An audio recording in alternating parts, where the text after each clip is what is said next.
El olor a tierra mojada y a café recién colado siempre me regresará a él, a mi abuelo. Sentado en su sillón de cuero gastado, con la mirada perdida en los cerros que se dibujaban detrás de la ventana de su pequeña casa en Tlaquepaque, solía contarme historias, historias de un México que ya no existe, de revoluciones y de tesoros escondidos, de amores que duraban toda una vida. Pero había una historia, o más bien una advertencia, que repetía con una solemnidad que le erizaba a uno la piel, una advertencia que siempre terminaba con la misma frase, cargada de un peso que yo en mi juventud no alcanzaba a comprender.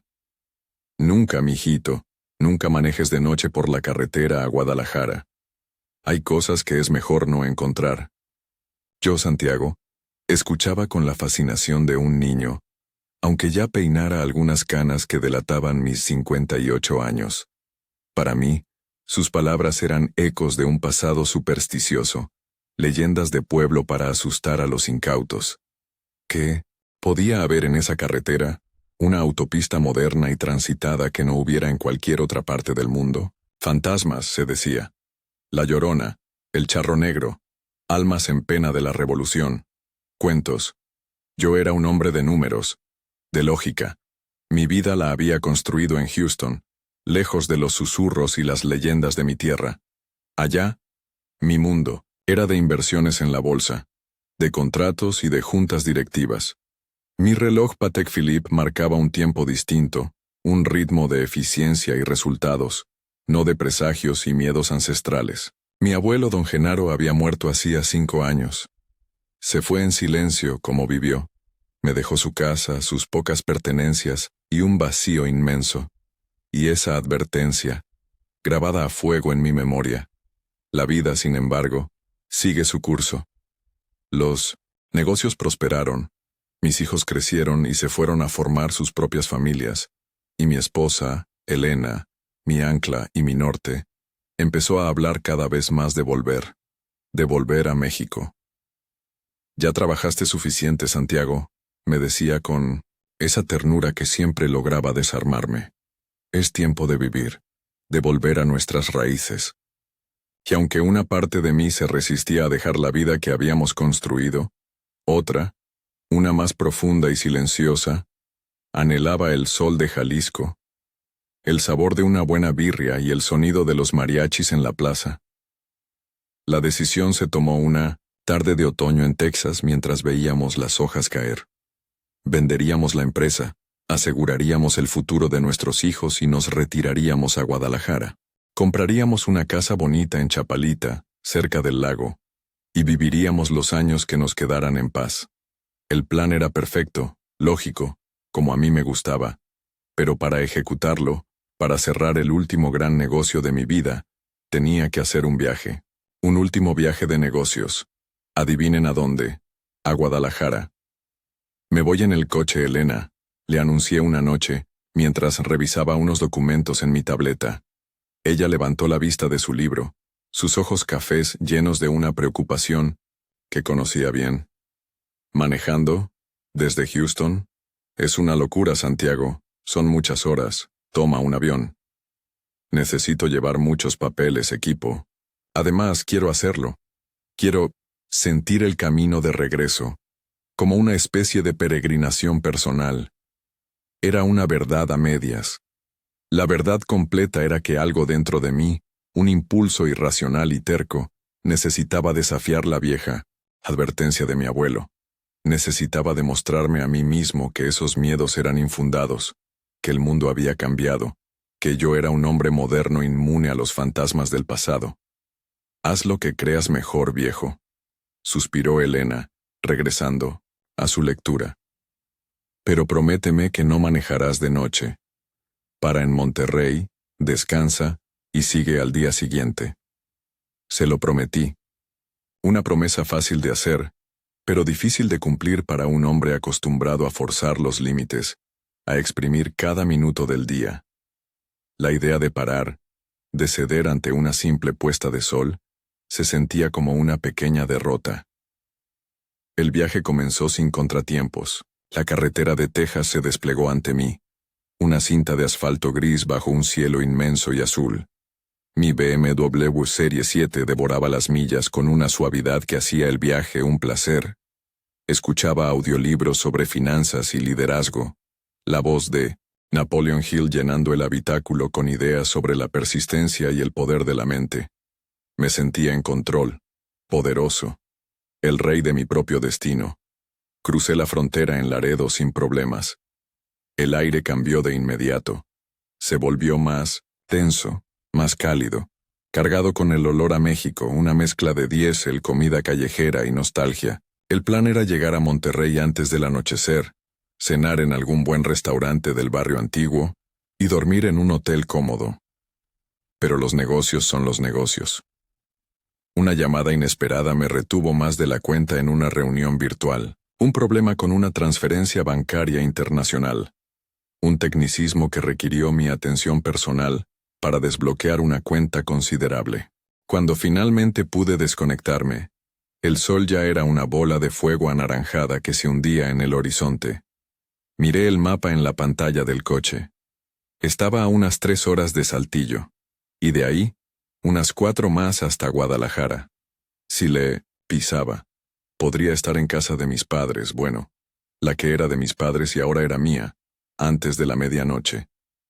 La promesa que le hice a Elena resonó en mi cabeza, pero la voz de la impaciencia, la de Santiago el Ejecutivo, fue más fuerte. No seas ridículo, me dije. Es la autopista de Cuota, iluminada, segura, ¿qué podría pasar? Llamé a Elena. No contestó. Seguramente estaría en su club de lectura. Le dejé un mensaje de voz endulzando la verdad. Todo va de maravilla, mi amor. El tráfico está ligero. Creo que le sigo directo. No te preocupes, llegaré bien. Te amo. Mentí. Sabía que se preocuparía, pero la decisión estaba tomada.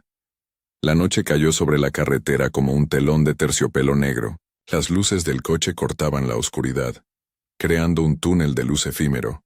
A los lados, el desierto de Coahuila era una mancha oscura y silenciosa. No había nada más que el zumbido del motor y la carretera que se extendía, interminable, frente a mí. Pasé Saltillo. La ciudad era un resplandor de luces a mi derecha. Una promesa de civilización que decidí ignorar. A partir de ahí, la carretera se volvió más solitaria. Los tráileres, esos gigantes de la noche, eran mi única compañía, sus luces rojas parpadeando en la distancia como ojos de bestias dormidas. Fue entonces, en esa soledad profunda, que las palabras de mi abuelo regresaron. No como un recuerdo lejano, sino como un susurro en el asiento del copiloto. Nunca, mi hijito, nunca manejes de noche por la carretera a Guadalajara. Sacudí la cabeza, intentando alejar el pensamiento. Puse la música más fuerte, un viejo disco de José Alfredo Jiménez que siempre me levantaba el ánimo. Pero ni la voz del rey lograba acallar la inquietud que empezaba a crecer en mi pecho. Una sensación fría y pegajosa como la niebla. La carretera se adentraba en una zona de serranías, curvas y más curvas. La oscuridad fuera del alcance de mis faros era absoluta, impenetrable. Me sentía pequeño, vulnerable. El hombre de negocios de Houston, el del reloj caro y el coche, alemán, se estaba desvaneciendo, dando paso al nieto de don Genaro, al niño que escuchaba cuentos de espantos al calor de la lumbre. Fue en una de esas curvas, al salir de un pequeño túnel, que lo vi, o creí verlo. Una figura al lado de la carretera. Parecía una mujer, vestida de blanco, con el pelo largo y oscuro cubriéndole el rostro. Estaba parada, inmóvil. El corazón me dio un vuelco. Pisé el freno instintivamente. Las llantas rechinaron sobre el asfalto mojado por una llovizna que no había notado. Miré por el retrovisor. No había nadie. Una ilusión óptica, me dije en voz alta, tratando de convencerme. El cansancio, la sugestión. Pero el miedo ya se había instalado en mi torrente sanguíneo. Un veneno helado que recorría cada fibra de mi ser. Seguí manejando, ahora con las manos aferradas al volante con una fuerza desmedida. Mis nudillos blancos. La música se había detenido. El silencio en el coche era total, roto solo por el latido de mi propio corazón, que sonaba como un tambor de guerra en mis oídos. Unos kilómetros más adelante, volví a verla. Esta vez estaba más cerca, casi en el acotamiento, la misma figura blanca, la misma postura inmóvil.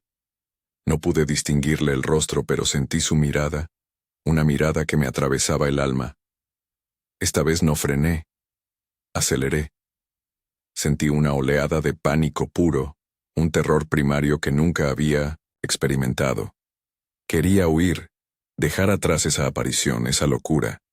Mi mente, la mente lógica y racional de Santiago, luchaba por encontrar una explicación. Es una persona real, alguien que necesita ayuda, una trampa para asaltar.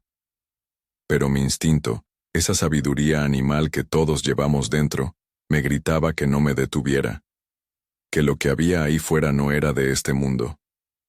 Las palabras de mi abuelo volvieron, esta vez con la fuerza de una sentencia. Hay cosas que es mejor no encontrar. Ahora entendía. Él no hablaba de fantasmas de leyenda. Hablaba de algo real, de algo que él mismo debió haber visto, de un horror que lo marcó de por vida. La carretera se convirtió en una pesadilla. Cada sombra parecía una amenaza, cada reflejo en el parabrisas una aparición. Empecé a rezar. Yo, que no había rezado desde que era un niño, balbuceaba Padre Nuestros y Ave Marías, las palabras torpes y oxidadas saliendo de mis labios. Le pedía a Dios, al universo, a mi abuelo, que me protegieran, que me dejaran llegar. En ese momento, habría dado toda mi fortuna, mis inversiones, mi lujosa casa en Houston por ver el amanecer, por sentir el calor del sol en mi rostro, y entonces la vi por tercera vez. Ya no estaba al lado de la carretera, estaba en medio de mi carril, a unos 100 metros de distancia, inmóvil, esperándome. La luz de mis faros la iluminaba por completo.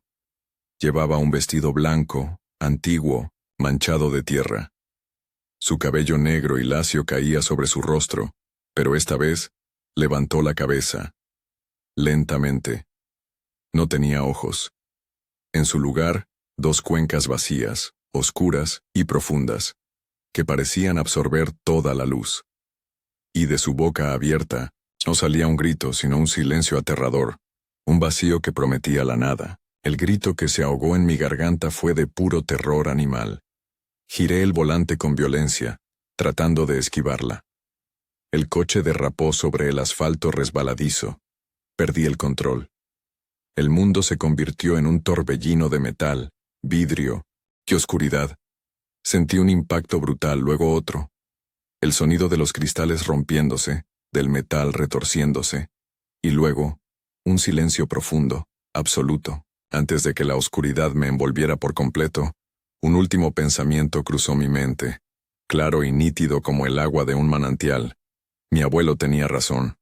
Esa noche, en la carretera de Guadalajara, había encontrado lo que él siempre temió. Y ahora tal vez me quedaría a hacerle compañía. El dolor fue lo primero que me ancló de nuevo a la conciencia. Un dolor sordo y punzante que nacía en mi pecho y se ramificaba por todo mi cuerpo. Luego, el frío. Un frío húmedo que me calaba hasta los huesos. Abrí los ojos, o al menos lo intenté. El párpado derecho se sentía pesado, hinchado. Logré entreabrir el izquierdo. La imagen era un caos borroso de metal torcido y vidrios rotos. Estaba cabeza abajo, suspendido por el cinturón de seguridad. El BMW, mi fortaleza de acero alemán, era ahora una jaula de hierros retorcidos. Había caído en una pequeña hondonada, al lado de la carretera. La llovizna se colaba por el parabrisas destrozado, mezclándose con el olor a gasolina y a sangre. Mi sangre. Un hilo tibio me corría por la frente. Intenté moverme, pero un dolor agudo en la pierna izquierda me arrancó. Un gemido, estaba atrapado. El pánico, que había sido mi compañero en los últimos kilómetros, regresó con una fuerza renovada, una bestia fría que me atenazaba la garganta. Estaba solo, herido, en medio de la nada. Nadie sabía que estaba aquí. El mensaje a Elena. Le sigo directo. Llegaré bien. Qué ironía tan cruel. Mi autosuficiencia, mi soberbia, me habían conducido a esto, a morir solo en una zanja como un animal. La imagen de la mujer sin ojos volvió a mi mente, tan vívida que me hizo temblar. ¿Había sido real? ¿O fue una alucinación provocada por el cansancio, una pesadilla que se había desbordado a la realidad? Miré hacia la carretera, allá arriba, a unos metros de distancia. Las luces de los coches pasaban de largo, indiferentes a mi tragedia. Para ellos yo no existía. Era solo una parte más de la oscuridad que bordeaba el asfalto.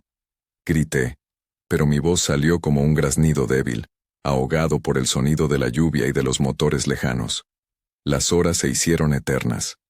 El dolor iba y venía en oleadas, cada una más intensa que la anterior. El frío se apoderaba de mí, un letargo peligroso que me invitaba a cerrar los ojos, a rendirme.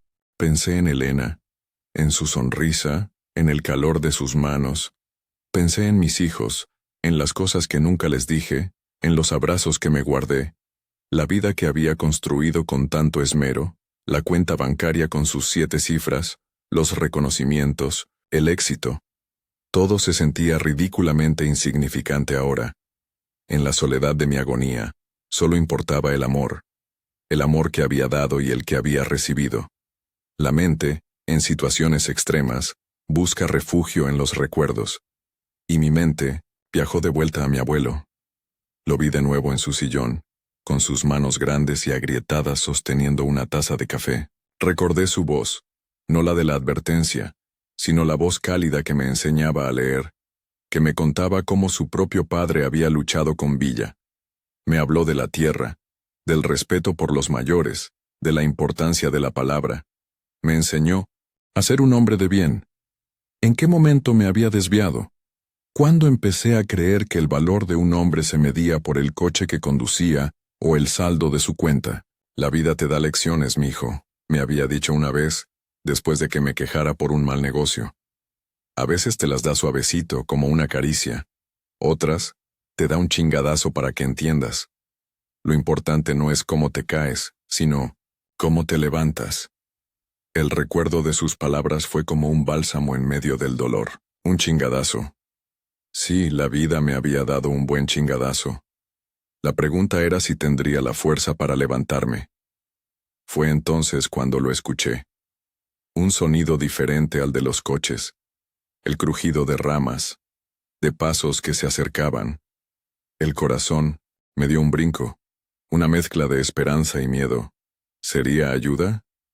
¿O serían ladrones, chacales de la carretera que venían a rematarme y a llevarse lo poco de valor que quedaba? Los pasos se detuvieron junto al coche.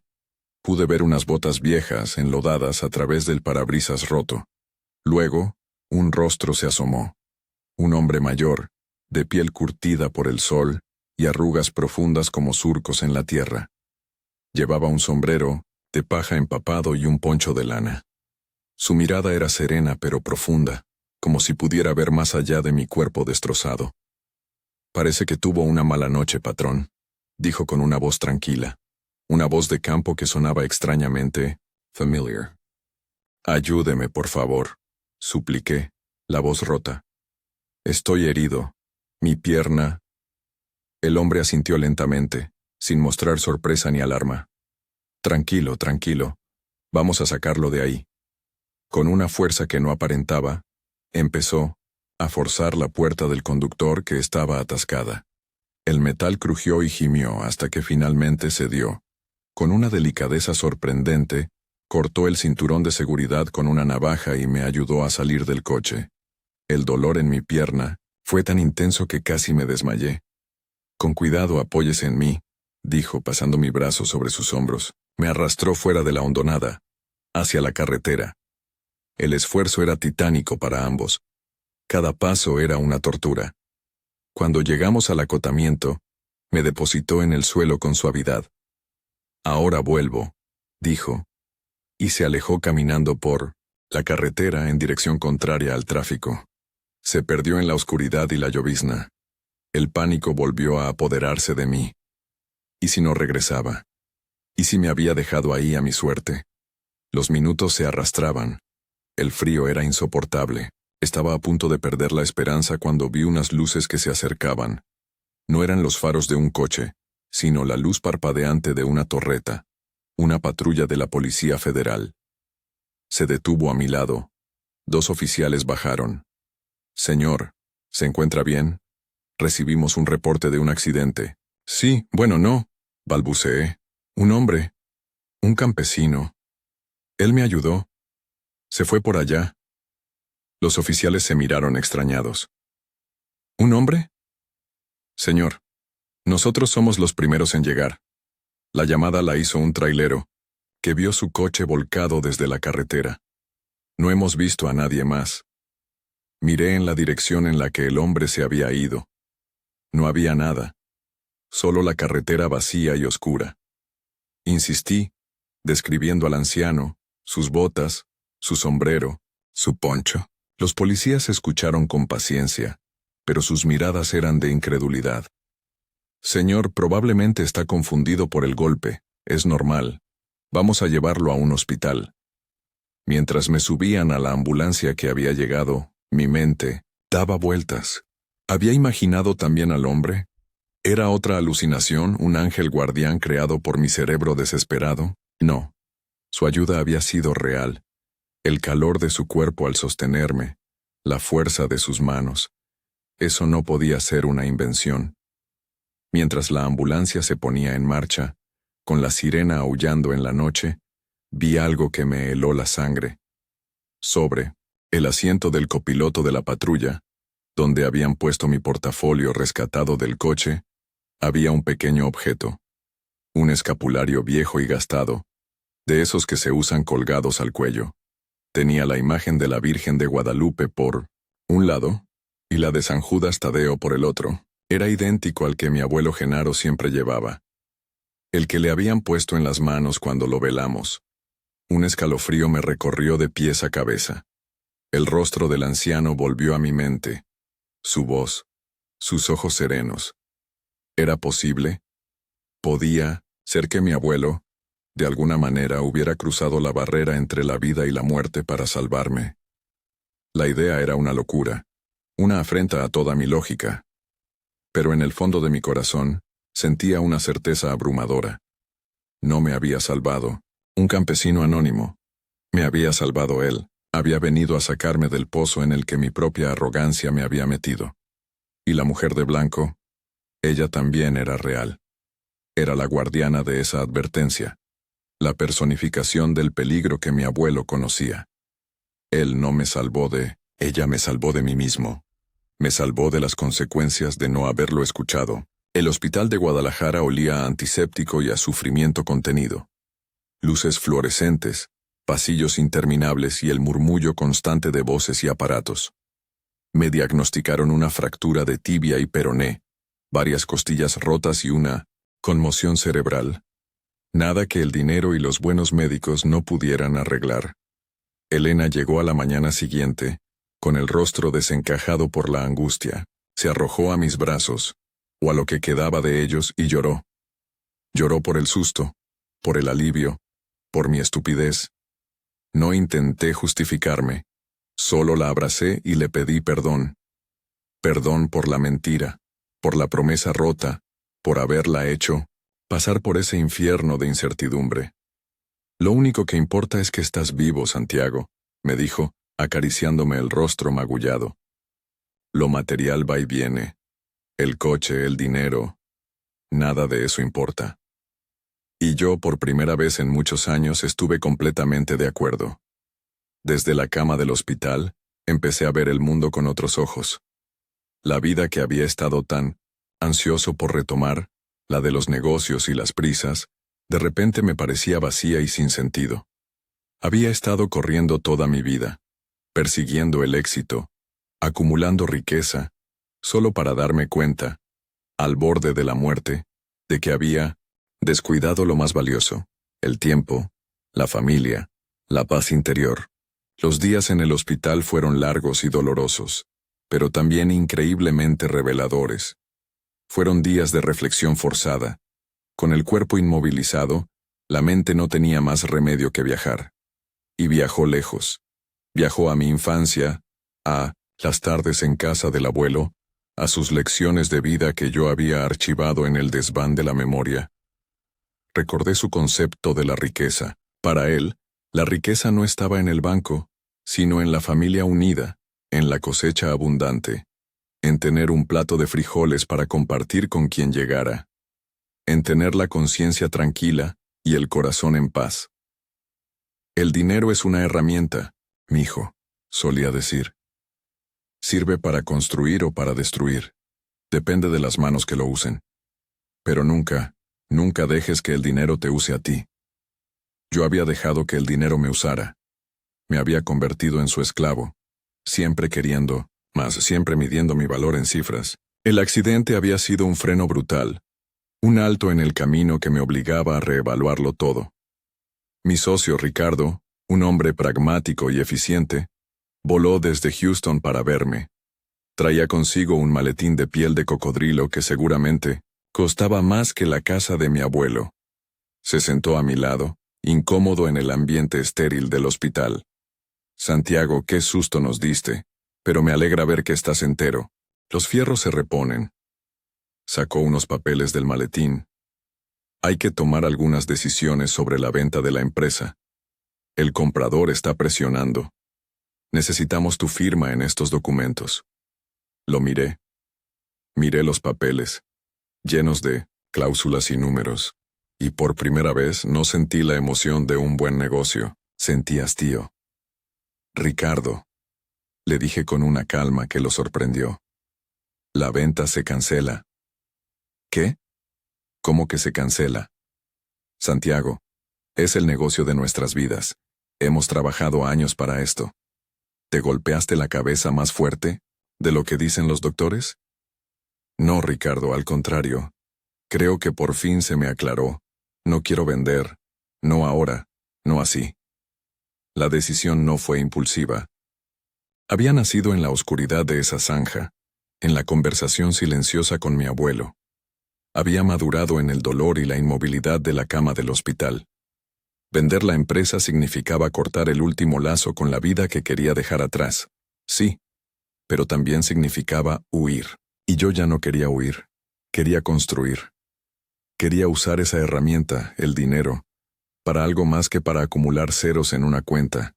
Quería que mi vida tuviera un propósito más allá de mi propio beneficio. Elena me apoyó incondicionalmente. Haz lo que te dicte el corazón, mi amor. Estaré contigo. Su fe en mí era un regalo inmerecido. Cuando finalmente me dieron el alta, en una silla de ruedas y con la pierna enyesada, no regresamos a la casa ostentosa que habíamos comprado, en Chapalita. Le pedí a Elena que me llevara a Tlaquepaque, a la casa del abuelo. La casita estaba tal como la recordaba, pequeña, humilde, pero llena de una calidez que ninguna mansión podría igualar. El sillón de cuero gastado seguía en su lugar, mirando hacia la ventana. Me senté en él, con dificultad. El olor a tierra mojada y a café no estaba, pero podía imaginarlo. Cerré los ojos y por primera vez desde el accidente no sentí miedo ni dolor. Sentí paz. Una paz profunda, sanadora. Sabía que mi vida había cambiado para siempre en esa carretera. Había perdido un coche de lujo, varios meses de movilidad y casi la vida. Pero había ganado algo infinitamente más valioso. Una segunda oportunidad. Y esta vez no la iba a desperdiciar. Iba a honrar la memoria de mi abuelo, no con flores en su tumba, sino viviendo la vida que él siempre quiso para mí. Una vida de propósito, de servicio y de verdadero valor. La carretera de Guadalajara no me había matado. Me había devuelto a la vida. La recuperación fue un proceso lento y arduo. Una lección de humildad para un hombre que siempre había valorado la velocidad y la eficiencia. Cada pequeño progreso, desde ponerme de pie con muletas hasta dar mis primeros pasos sin ellas, era una victoria celebrada en silencio. Elena fue mi enfermera, mi fisioterapeuta y mi ancla emocional. Su paciencia parecía infinita. Su amor, un bálsamo que curaba más que cualquier medicina. Nos instalamos de forma temporal en la casa de Tlaquepaque, un universo de diferencia con nuestra residencia en Houston, donde teníamos personal para todo. Aquí éramos solo nosotros dos, reaprendiendo a vivir de una manera más simple, más conectada. Descubrí el placer en las cosas pequeñas, el sabor del pan dulce de la panadería de la esquina, el sonido de los pájaros al amanecer, las conversaciones sin prisa con los vecinos que se acercaban a saludar, curiosos por el gringo, que había vuelto al barrio. Me contaban historias de mi abuelo, anécdotas de su generosidad, de su sabiduría sencilla. Para ellos, don Genaro no era una leyenda. Era un hombre bueno que había dejado una huella imborrable en la comunidad. Y yo, su nieto, empezaba a entender la verdadera dimensión de su legado. No era una herencia material, era un capital de afecto y respeto que yo había ignorado por completo. Ricardo me llamaba todos los días desde Houston. Al principio intentó convencerme de que recapacitara sobre la venta. Usó todos los argumentos lógicos: la oportunidad de mercado, los beneficios fiscales, la seguridad financiera. Cuando vio que mi decisión era firme, su tono cambió. Se volvió frío, distante. Empezó a hablar de cláusulas de penalización, de la necesidad de comprar mi parte de la sociedad. La amistad que yo creía sólida se reveló como lo que era: una alianza de negocios. Me di cuenta de que muchos de mis amigos en Estados Unidos eran en realidad socios comerciales. Nuestra relación se basaba en el interés mutuo, no en el afecto genuino. Que haga lo que tenga que hacer, Ricardo, le dije finalmente, cansado de sus presiones. Envíame los papeles. Te compraré tu parte. La empresa es mía. La decisión fue un salto al vacío. Comprar la participación de Ricardo requería una inversión enorme. Prácticamente todos mis activos líquidos. Significaría renunciar al retiro dorado con el que habíamos soñado. Elena, lejos de asustarse, me sonrió con complicidad. Siempre he pensado que eres demasiado joven para retirarte, me dijo. ¿Y qué vamos a hacer con esa empresa, ahora, señor empresario? La pregunta flotó en el aire cargado de polvo de la pequeña sala. Miré a mi alrededor, al mobiliario humilde, a las paredes que habían sido testigos de tantas vidas. Y la respuesta llegó con una claridad meridiana. Vamos a cambiarla, le dije. Vamos a hacer algo que mi abuelo habría aprobado. Mi empresa, Nexus Capital, se dedicaba a la inversión de alto riesgo, a la especulación financiera. Éramos tiburones en un mar de tiburones. Comprábamos empresas en problemas, las reestructurábamos, despedíamos a la mitad de la plantilla y las vendíamos por partes, obteniendo jugosas ganancias. Era un modelo de negocio legal, pero moralmente cuestionable. Había hecho a mucha gente infeliz en mi búsqueda de la riqueza. Ahora, esa idea me repugnaba. Pasé las siguientes semanas diseñando un nuevo plan de negocios. Un plan radicalmente diferente. Nexus Capital ya no sería una depredadora. Se convertiría en una incubadora. Buscaríamos pequeños empresarios, artesanos, gente con buenas ideas pero sin recursos aquí en Jalisco, en México. Invertiríamos en ellos. Les daríamos el capital semilla, la asesoría legal y financiera que necesitaran para crecer. No para apoderarnos de sus sueños, sino para impulsarlos. Seríamos socios, no dueños. Las ganancias serían importantes, claro, pero el propósito principal sería otro. Generar prosperidad compartida, crear empleos, revitalizar la economía local. El primer paso fue abrir una oficina en Guadalajara. No en el moderno distrito financiero de Puerta de Hierro, donde se concentraban los grandes corporativos. Alquilé una casona vieja en la colonia americana, una de esas joyas arquitectónicas venidas a menos. Contraté a un equipo de jóvenes idealistas y talentosos, recién egresados de las universidades locales. Les pagué buenos sueldos, mejores que los que ofrecían las multinacionales. Les hablé de mi visión, de mi conversión en la carretera. Algunos me miraban con escepticismo, otros con una chispa de emoción en los ojos. Les pedí que buscaran proyectos con alma, no solo con potencial de mercado. El primer proyecto que llegó a nuestras manos fue el de una cooperativa de mujeres en un pueblo de la ribera de Chapala. Hacían unos bordados exquisitos, piezas de arte que vendían por unos cuantos pesos a los turistas. Vivían al día, atrapadas en un ciclo de pobreza. Su líder, una mujer llamada Soledad, de la edad de mi madre, tenía la misma mirada serena y fuerte que recordaba en mi abuelo. Nos presentó su plan con una dignidad que me conmovió. No pedían caridad, pedían una oportunidad. Querían comprar telares industriales, hilo de mejor calidad, y crear una marca para vender sus productos en línea, directamente al consumidor, sin intermediarios que se quedaran con la mayor parte del beneficio. Invertimos en ellas. Les dimos un préstamo con un interés simbólico. Nuestro equipo de marketing les ayudó a crear una página web preciosa, a abrir cuentas en redes sociales. Un abogado de Nexus las asesoró para registrar su marca, Manos de Sol. Fue un proceso fascinante. Ver la transformación de esas mujeres, ver cómo su autoestima crecía al mismo ritmo que sus ventas, fue más gratificante que cualquier bono millonario que hubiera recibido en mi vida anterior. Pero el camino no fue fácil. El mundo de los negocios en México tiene sus propias reglas, a menudo no escritas.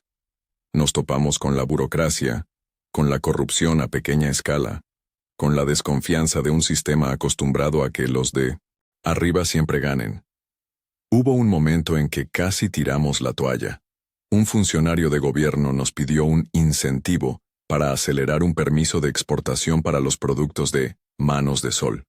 Era una suma considerable. Mi antiguo yo habría pagado sin dudarlo, considerándolo un costo operativo más. Pero el nuevo Santiago, el nieto de Genaro, se negó en redondo.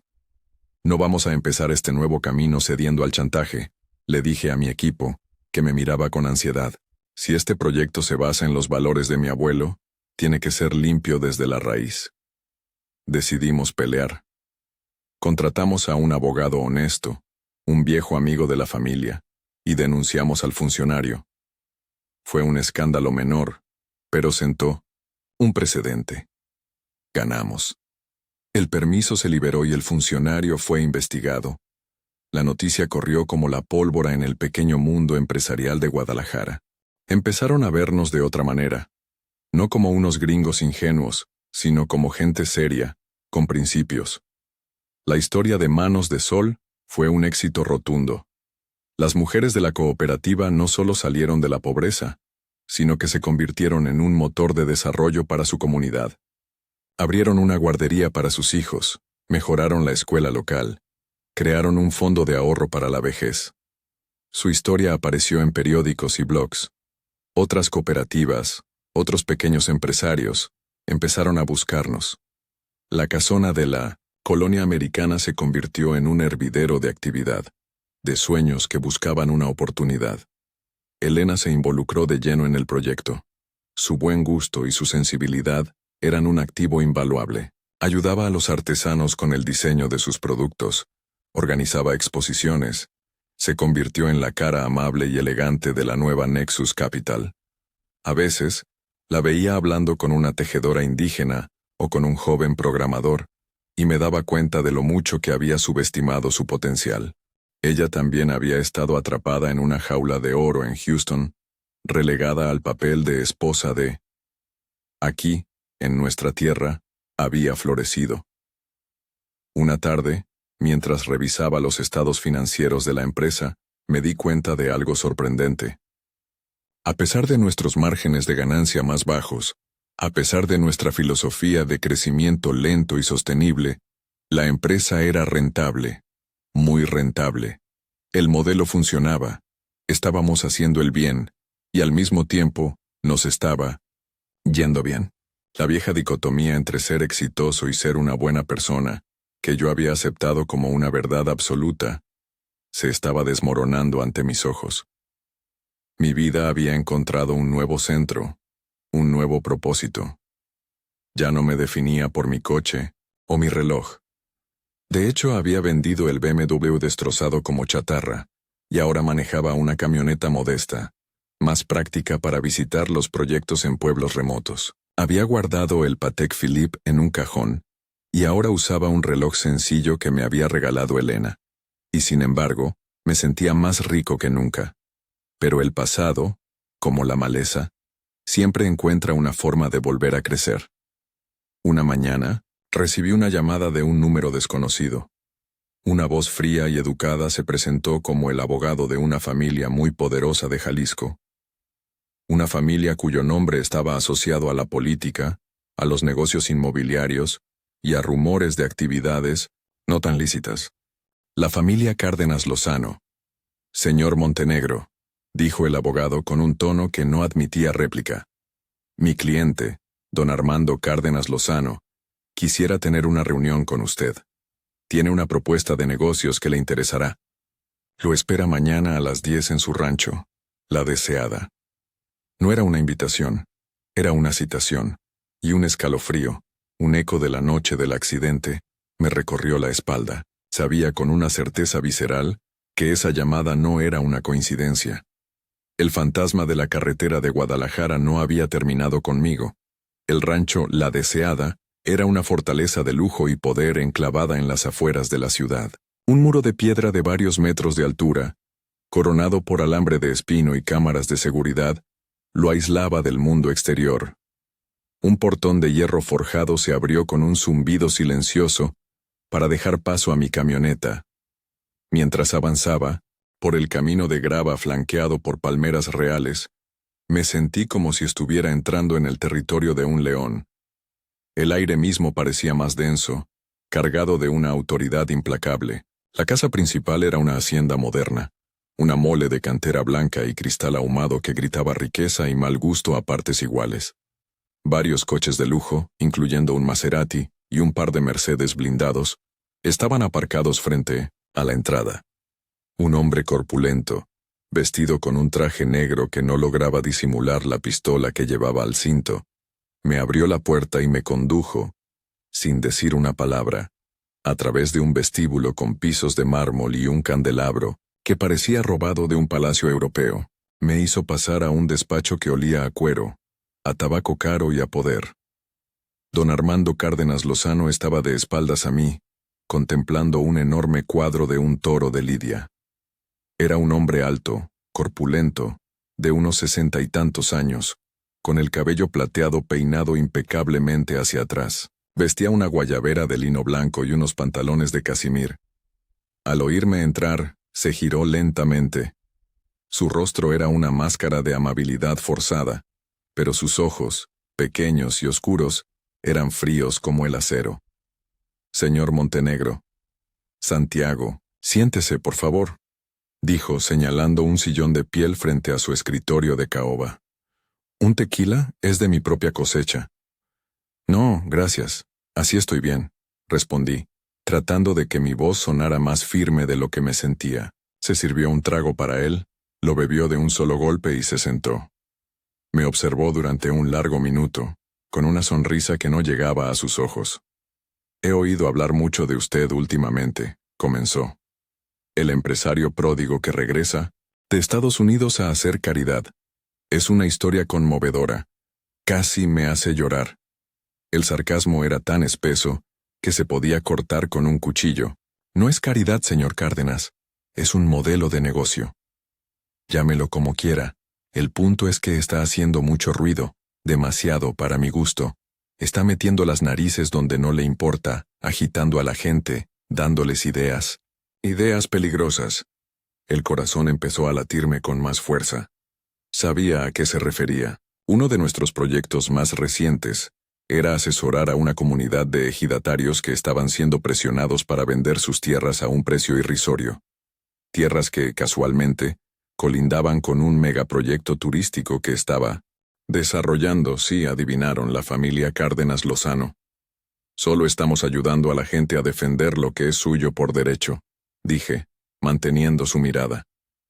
Derecho, repitió con una risita despectiva.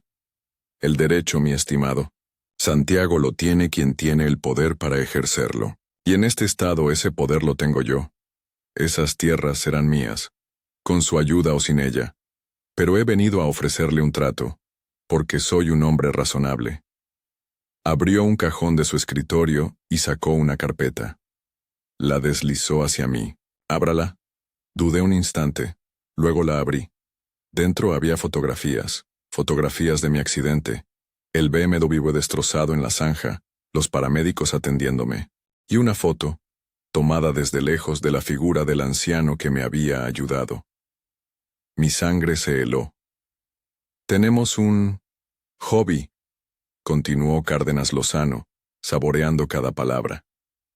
«Nos gusta documentar las cosas interesantes que pasan en nuestras carreteras. Es un tramo peligroso, ¿sabe? A veces la gente ve cosas. Fantasmas, dicen algunos. Nosotros lo llamamos control de plagas». La revelación me golpeó como un puñetazo en el estómago. La mujer de blanco. No era un fantasma. Era una trampa. Una persona real, probablemente una pobre diabla drogada o amenazada, usada como cebo para provocar accidentes, para asaltar, o para algo peor. Mi hijo, Armando Jr., prosiguió, su voz ahora un susurro venenoso. Es un muchacho impetuoso. Le gustan la velocidad y las emociones fuertes. A veces, sale con sus amigos a jugar en la carretera. Ponen un señuelo y cuando alguien se asusta y pierde el control, bueno, es divertido ver qué pasa. Esa noche usted fue el premio gordo. Un coche de lujo, un hombre que parecía importante, pero se les fue la mano. El accidente fue más grave de lo que esperaban, y luego apareció ese viejo metiche a arruinarles la fiesta. Sentí una náusea abrumadora. El horror de lo que estaba escuchando era casi insoportable. No había sido un fantasma, había sido la crueldad humana en su forma más pura y depravada, un juego sádico de niños ricos y aburridos, amparados por el poder de su padre. «¿Y qué pasó con el hombre que me ayudó?», pregunté, la voz temblorosa de rabia. Cárdenas Lozano se encogió de hombros. «Digamos que fue reubicado. No volverá a molestar a nadie. Era un simple velador de una de las rancherías cercanas. Un nadie. Un nadie».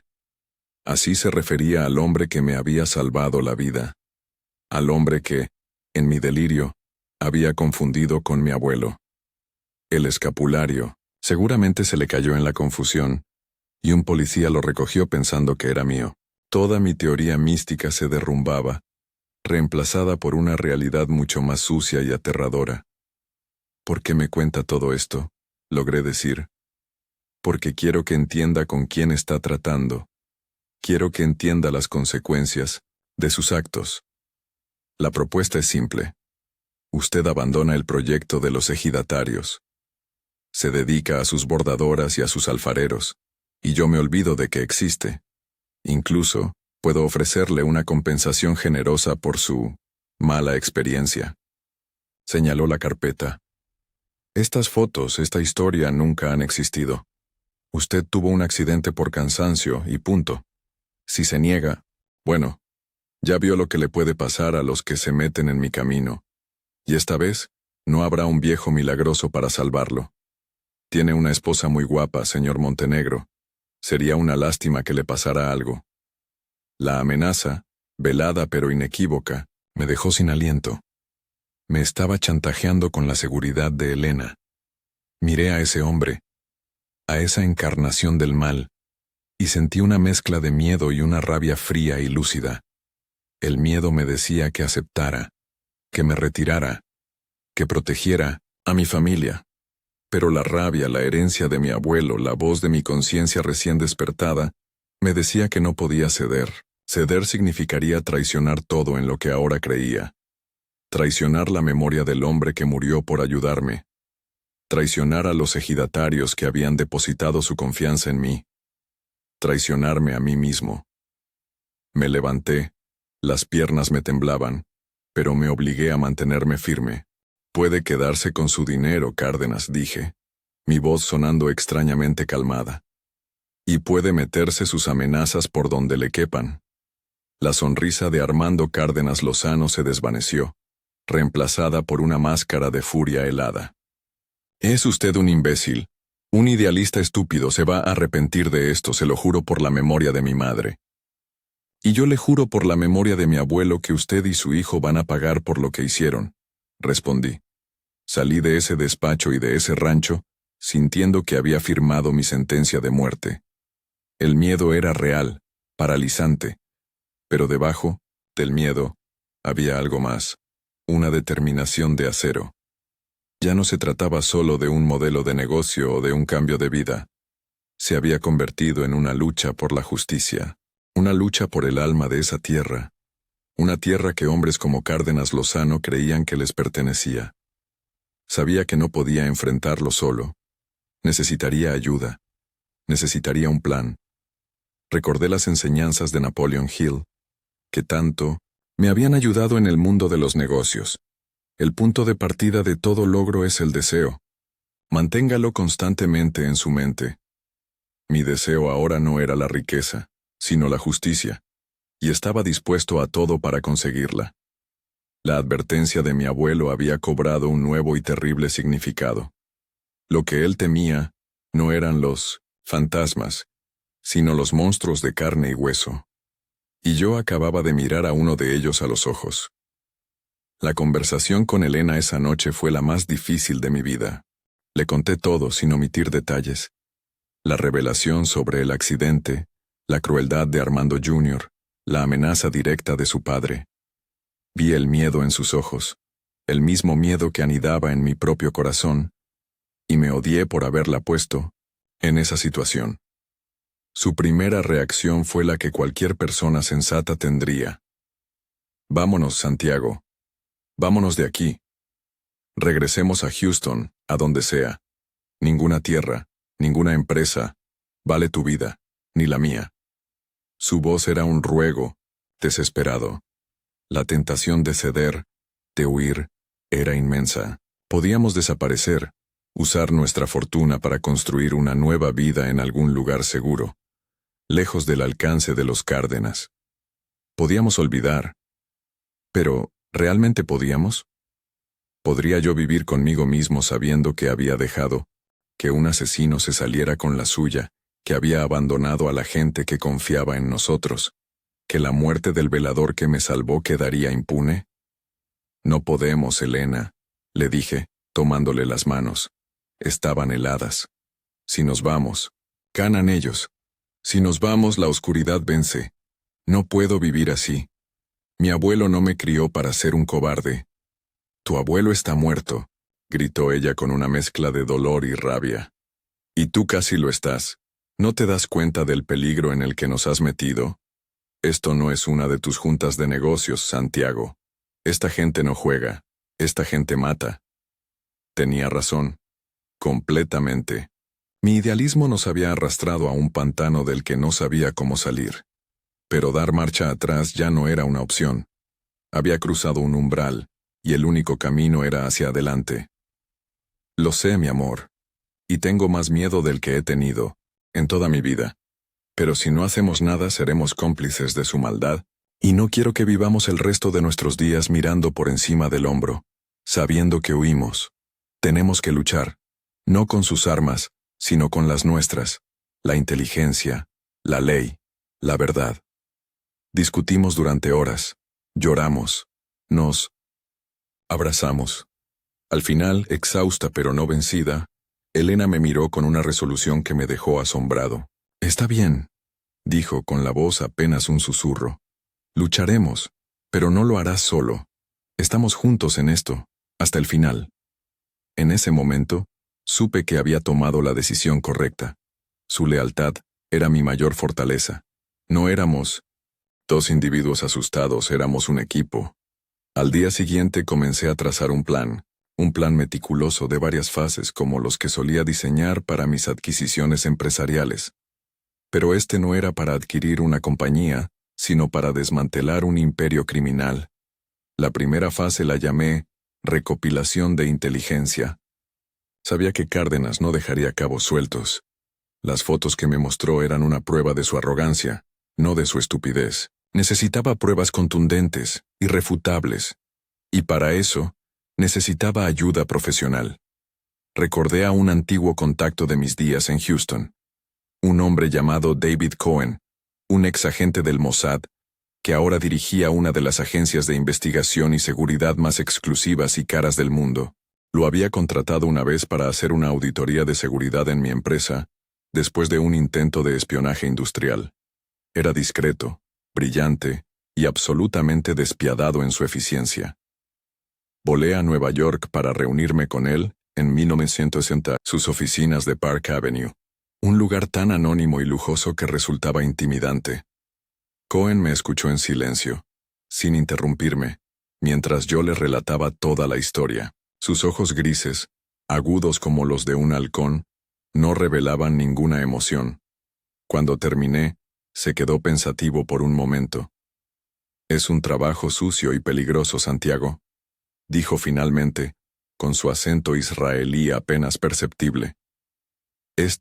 Cárdenas no es un matón de barrio. Es un capo. Tiene protección política, judicial y policial.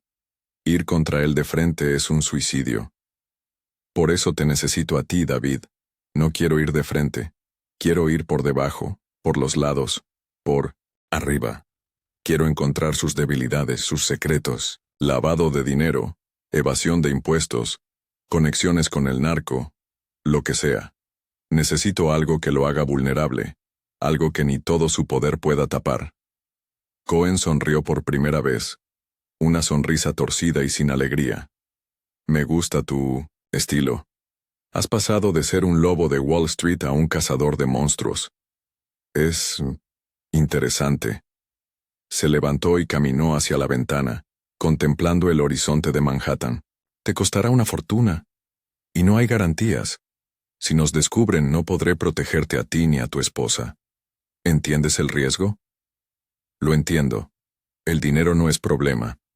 Acabo de acceder a una línea de crédito importante usando mis acciones como garantía.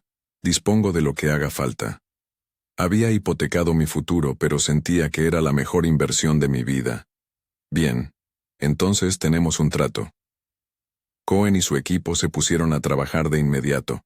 Era un ejército invisible de hackers, analistas financieros y exagentes de inteligencia repartidos por todo el mundo. Su primer objetivo fue investigar las finanzas de Cárdenas. Rastrearon sus empresas fantasma en paraísos fiscales, sus transacciones sospechosas, sus inexplicables picos de ingresos. Al mismo tiempo, yo me concentré en el frente local. La segunda fase del plan era construir alianzas. Sabía que no podía ganar esta batalla solo. Necesitaba gente valiente y honesta dentro de México. Mi primera visita fue al abogado que nos había ayudado con el caso del funcionario corrupto, el licenciado Mendoza. Era un hombre mayor, de la vieja escuela, con una reputación intachable. Le conté la historia completa. Escuchó con gravedad, su rostro endureciéndose a cada palabra.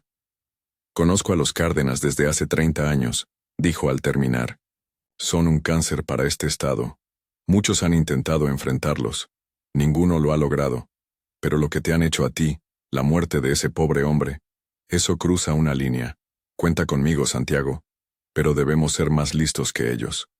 A través de Mendoza, contacté a un periodista de investigación, un hombre llamado Javier Solís, que había sido despedido de un importante periódico nacional por intentar publicar un reportaje sobre los vínculos de Cárdenas con un cartel de la droga.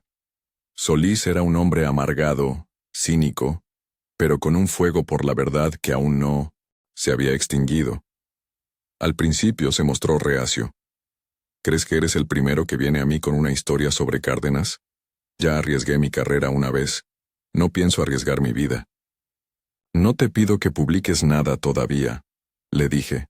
Te pido que investigues. Te daré los recursos que necesites. Confidencialidad absoluta. Si encontramos algo sólido, algo que no puedan desmentir, lo soltaremos a nivel internacional, no aquí. Lo haremos de una forma que sea imposible que te rastreen.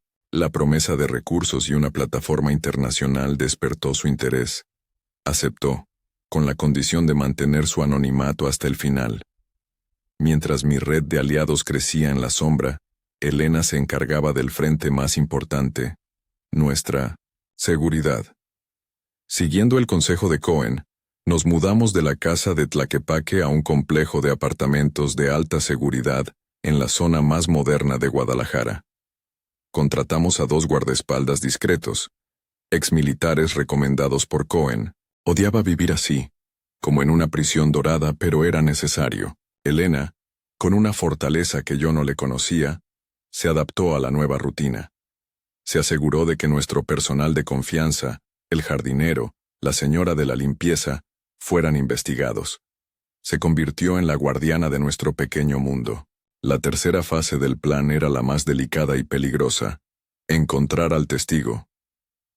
Sabía que las pruebas financieras y periodísticas eran importantes, pero para un caso de asesinato, necesitaba un testimonio humano. Necesitaba encontrar a alguien que hubiera estado allí esa noche. Alguien del círculo de Armando Jr. Cohen me advirtió que era casi imposible. Esa gente estaba unida por el miedo y la lealtad al dinero. Pero yo tenía una corazonada. Recordé la descripción que Cárdenas hizo de su hijo: un muchacho impetuoso. Los impetuosos cometen errores, hablan demasiado, se jactan de sus hazañas.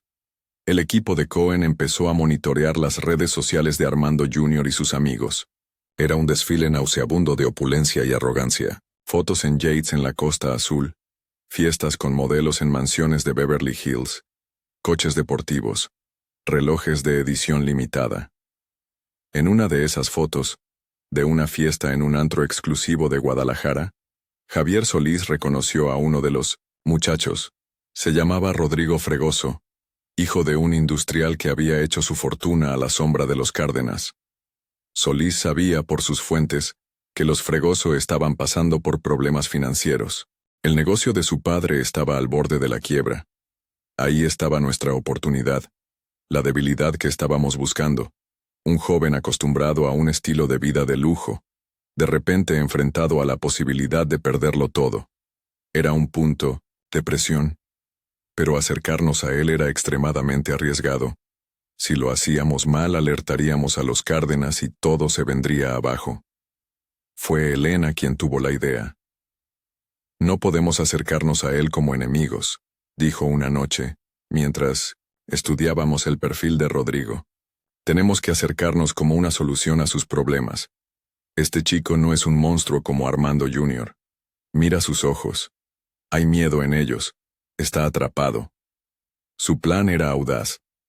Nexus Capital lanzaría un nuevo fondo de inversión específicamente diseñado para rescatar empresas familiares en problemas.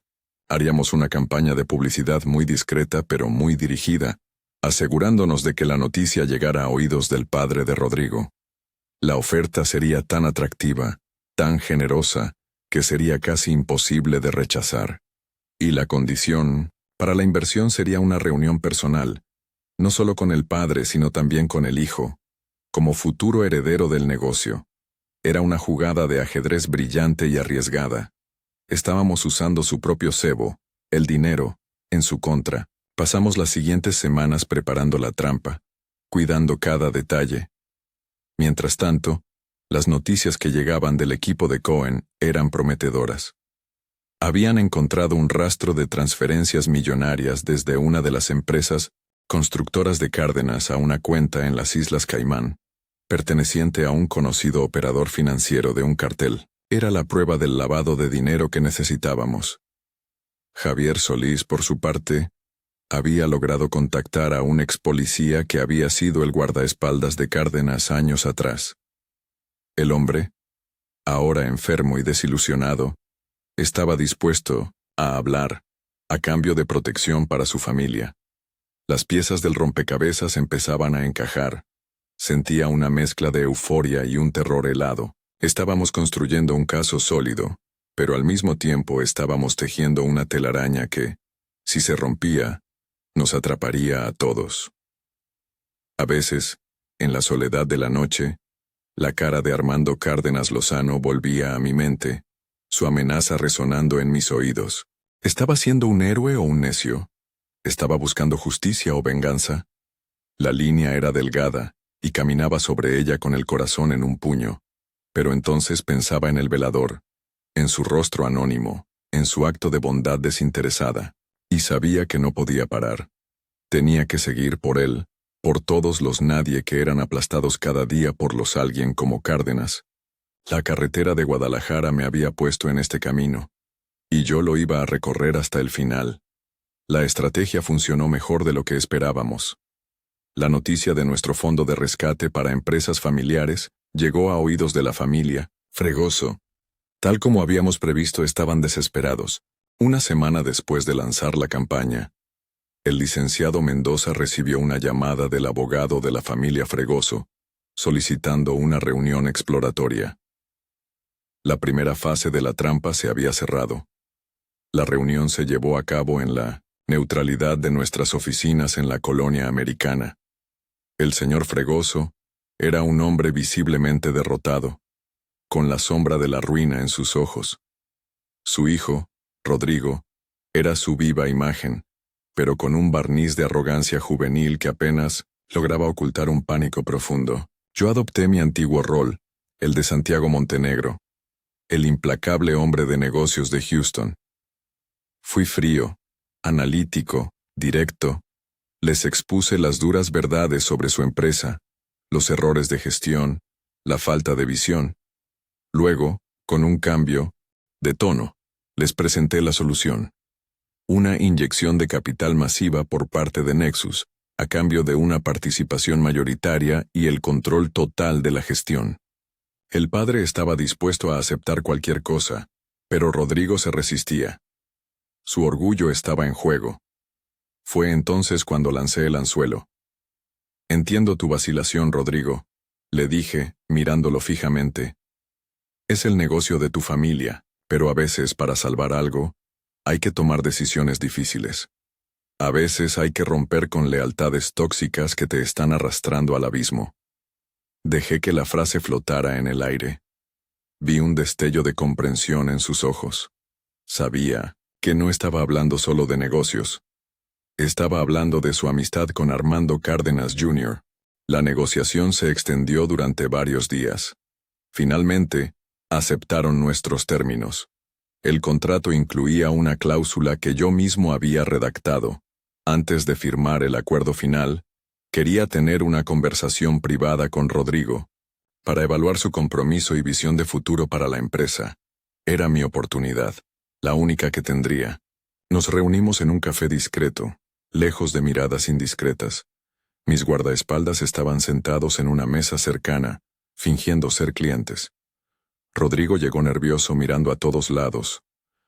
No tengo mucho tiempo, dijo, sin siquiera sentarse. No te preocupes, seré breve, respondí con calma. Rodrigo, sé lo que pasó en la carretera, sé lo que le hicieron a ese hombre, y sé que tú estabas allí. Su rostro palideció. Se quedó sin palabras. Intentó farfullar, una negativa, pero su lenguaje corporal lo traicionaba. No voy a juzgarte, continué con un tono más suave. Sé la clase de persona que es Armando Jr. Sé la presión que ejerce. Sé que tienes miedo, pero también sé que no eres como él. Vi tus ojos en la oficina. Vi el mismo miedo que yo sentí esa noche en esa zanja. Empezó a temblar. No sé de qué me habla. Sí, lo sabes. Y sabes que los Cárdenas te van a hundir con ellos. Tu padre está acabado. Su única esperanza somos nosotros. Pero mi ayuda tiene un precio. Y no es dinero, es la verdad. Saqué mi teléfono y le mostré una de las fotos que Cohen me había enviado. Una imagen de satélite de alta resolución del rancho de los Cárdenas, tomada unas horas después del accidente. La foto mostraba a Armando Jr. y a otros dos jóvenes, uno de ellos claramente Rodrigo, tratando de ocultar un coche dañado en un granero. La evidencia era circunstancial, pero el impacto en Rodrigo fue devastador. ¿Cómo consiguió eso? Susurró, horrorizado. Tengo recursos que no puedes ni imaginar. Y tengo pruebas mucho peores que esta. Pruebas que hunden a Armando y a su padre en un pozo del que nunca saldrán. La pregunta no es si van a caer. La pregunta es si tú vas a caer con ellos. Se derrumbó. Se sentó y escondió el rostro entre las manos. sus hombros sacudidos por sollozos silenciosos. Yo no quería, balbuceó. Fue idea de Armando. Siempre es idea suya. Se salió de control. El hombre, el velador, intentó ayudar. Armando se asustó. Le dijo que se largara, que no había visto nada. El viejo no le hizo caso, dijo que llamaría a la policía. Armando perdió la cabeza. Lo golpeó, una y otra vez. Lo matamos, señor Montenegro. Lo matamos. La confesión, cruda y brutal, me dejó sin aire, a pesar de que ya sospechaba la verdad. Escucharla de sus labios le daba una realidad monstruosa. Te ofrezco una salida, Rodrigo, le dije, mi voz apenas un susurro. Un trato con la fiscalía, testigo protegido. Cooperas con nosotros. Nos cuentas todo lo que sabes. No solo del accidente, sino de todos los negocios sucios de los Cárdenas en los que has estado involucrado. Y yo me aseguro de que obtengas la sentencia más leve posible. Y lo más importante, me aseguro de que tu familia esté a salvo.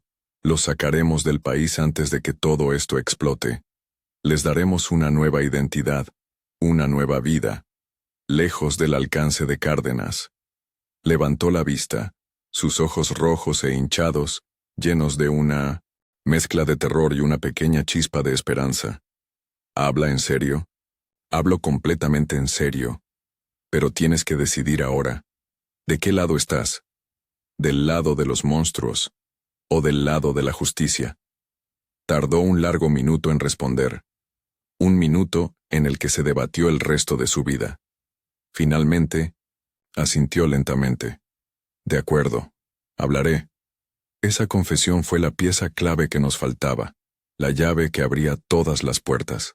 Con el testimonio de Rodrigo, el caso pasaba de ser una investigación financiera a un caso de asesinato y crimen organizado. La siguiente fase del plan, el ataque, se puso en marcha. Coordinamos todo con una precisión militar. Javier Solís preparó un reportaje demoledor, no para un medio mexicano, sino para un consorcio internacional de periodistas de investigación con sede en Washington, D.C. El reportaje incluía las pruebas del lavado de dinero de Cohen, el testimonio del ex guardaespaldas, y de forma anónima, extractos de la confesión de Rodrigo. Estaba diseñado para explotar a nivel mundial, creando una presión mediática y diplomática que las autoridades mexicanas no pudieran ignorar. Al mismo tiempo, el licenciado Mendoza, usando contactos de muy alto nivel en la Ciudad de México, que desconfiaban del poder creciente de Cárdenas, presentó una denuncia formal ante la Fiscalía General de la República, no en Jalisco, donde Cárdenas controlaba todo. La denuncia iba acompañada de un dossier con todas nuestras pruebas. La noche antes de que todo se hiciera público, sacamos a Rodrigo y a su familia del país en un avión privado que Cohen había dispuesto. Volaron a un lugar seguro en Europa, donde iniciarían su nueva vida. Me sentí un poco como Dios, moviendo las piezas de la vida de la gente. Era un poder embriagador y aterrador. El día D llegó. El reportaje se publicó simultáneamente en 1900 periódicos de Nueva York, Londres y Madrid. El titular era explosivo. El imperio criminal de un varón mexicano, narcotráfico, lavado de dinero y asesinato. El escándalo fue mayúsculo. Las embajadas extranjeras en México pidieron explicaciones. La presión sobre el gobierno mexicano fue brutal. Esa misma tarde, agentes federales, enviados desde la capital, descendieron sobre el rancho La Deseada y las oficinas de Cárdenas en Guadalajara. Armando Cárdenas Lozano y su hijo Armando Jr. fueron arrestados. Las imágenes de ellos, esposados, siendo subidos a un helicóptero de la Marina, dieron la vuelta al mundo. Ver el rostro de Cárdenas, no arrogante ni desafiante, sino desencajado por la sorpresa y la incredulidad, fue mi verdadera recompensa. No sentí alegría, ni sed de venganza satisfecha. Sentí una extraña y solemne sensación de justicia. El orden del universo, que había sido tan violentamente alterado, se estaba restableciendo. El juicio fue largo y complicado. Los Cárdenas contrataron al equipo de abogados más caro y poderoso del país. Intentaron desacreditar a los testigos. Argumentaron una conspiración política en su contra. Pero las pruebas eran abrumadoras. La combinación del rastro del dinero, el testimonio del ex guardaespaldas y, sobre todo, la confesión grabada de Rodrigo Fregoso, que fue admitida como prueba, sellaron su destino. Fueron declarados culpables. Armando Cárdenas Lozano fue sentenciado a 40 años de prisión por crimen organizado y lavado de dinero. Armando Jr., por el asesinato del velador, cuyo nombre finalmente conocimos, Inocencio Flores, recibió una sentencia de 50 años. La justicia, esa dama que a menudo parece ciega y sorda en mi país, por una vez había hablado con una voz clara y fuerte. La caída del Imperio Cárdenas provocó un terremoto en Jalisco. Políticos, jueces y empresarios que habían sido sus cómplices fueron investigados y procesados. Se destapó una cloaca de corrupción que había permanecido oculta durante décadas. Nuestra lucha no solo había hecho justicia para un hombre, sino que había iniciado un proceso de limpieza que, esperaba, duraría mucho tiempo. Elena y yo vimos la noticia de la sentencia en la sala de la pequeña casa de Tlaquepaque. Nos habíamos mudado de nuevo allí, a nuestro verdadero hogar. Nos abrazamos en silencio, un abrazo largo y lleno de significado. Habíamos ganado. Habíamos enfrentado al monstruo y lo habíamos vencido. Pero la victoria tenía un sabor agridulce. Habíamos perdido nuestra inocencia, nuestra sensación de seguridad. Habíamos visto el rostro más oscuro de la naturaleza humana. Unos días después hice algo que había estado posponiendo. Usando los recursos de Nexus, localicé a la familia de Inocencio Flores. Vivían en una pequeña y humilde comunidad en las montañas. Tenía una esposa y 3 hijos pequeños.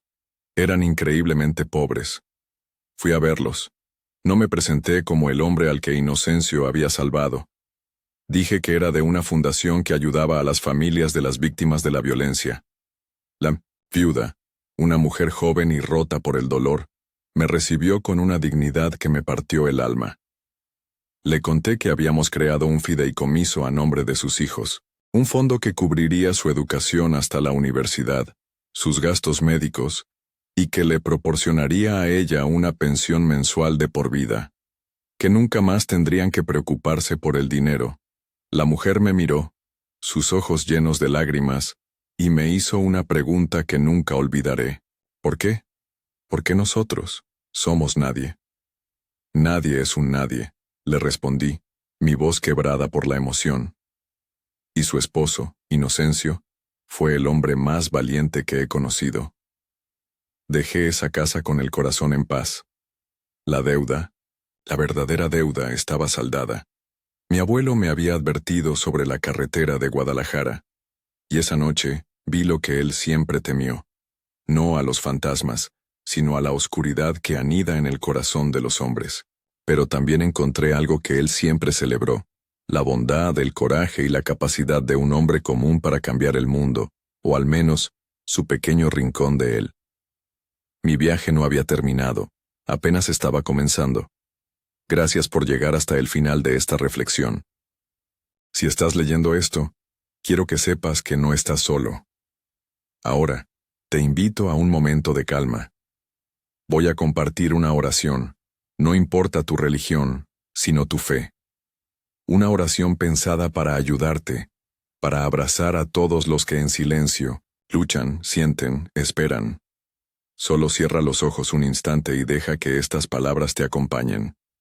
Ten fe. Todo va a estar bien. Orar. Encenderse por dentro. Hay dolores que nadie ve. Dolores que no gritan, no sangran, pero pesan como un velo sobre los hombros. Esos que uno carga en silencio, tratando de entender, de seguir, de soportar. Pero hay un momento, y yo he estado ahí varias veces, en que el esfuerzo cansa. La mente se rinde, y algo dentro de uno se arrodilla no por debilidad, sino por verdad. Es en ese instante cuando la oración comienza, o mejor dicho, aparece. No esa hecha con palabras bonitas o promesas apresuradas, sino la que brota de un lugar tan profundo que ni siquiera tiene nombre.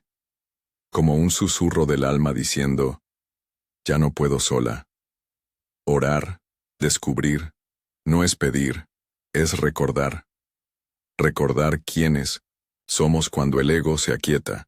Recordar que la vida también late en lo invisible, que hay un centro en nosotros donde todo descansa, y que, aunque por fuera todo parezca derrumbarse, ese centro permanece. A veces, orar es simplemente cerrar los ojos y recogerse como una flor que siente el frío de la noche. Es permitir que una presencia suave nos envuelva. No como magia, sino como sustento. Como quien dice sin prisa, aquí estoy, incluso ahora. La oración, o la súplica, no cambia el mundo, pero cambia a quien ora. No evita los dolores, pero transforma la forma en que atravesamos cada uno de ellos. Nos da una mirada más tierna, un corazón menos endurecido, un paso más firme, incluso en la oscuridad. Es como si, por un instante, el alma flotara por encima del tiempo y regresara al cuerpo con más paz. No una paz ruidosa, sino esa que solo quien ha pasado por el caos puede reconocer. Orar es afinar la escucha. La mente se calla y la intuición despierta. Las respuestas no siempre vienen en palabras. A veces son solo percepciones, toques sutiles, un calor en el pecho. La oración ilumina lo que estaba turbio, deshace nudos que ni sabíamos que teníamos.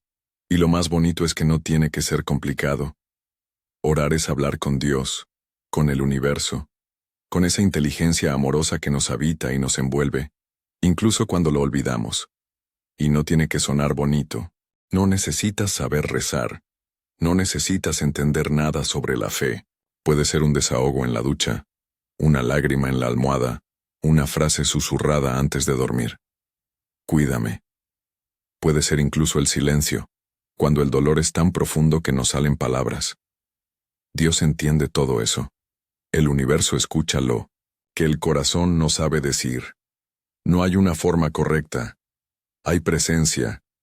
Y cada vez que nos permitimos ese encuentro, aunque sea sin ritual, aunque sea sin certeza, es oración. Es tan simple, tan al alcance. Orar es solo recordar que no estamos solos. Y entonces un día, sin darnos cuenta, nos volvemos oración. La forma de caminar, de tocar, de callar, todo empieza a vibrar distinto. Ni siquiera hace falta decir nada. Solo estar ahí ya es oración viva. Y hasta en los días en que no logramos orar, y sí, hay días así, el alma sigue orando por nosotros. El espíritu no olvida de dónde viene. Al final, orar es eso, encenderse por dentro, y dejar que esa luz nos guíe, incluso cuando no sabemos el camino. Si esta historia te ha tocado de alguna manera, si te ha hecho reflexionar o sentir, me encantaría saberlo. Déjame un comentario abajo contándome qué te pareció, qué parte resonó más contigo. Tus palabras son importantes para mí. Y si tienes alguna idea para futuras historias, algún tema que te gustaría que explorara, compártela. Este espacio es nuestro, y por curiosidad, ¿desde qué ciudad o país me estás leyendo? Me llena de alegría saber hasta dónde llegan estas letras. No olvides seguirme para no perderte las próximas historias. Juntos, podemos seguir explorando las complejidades del corazón humano. Un abrazo grande.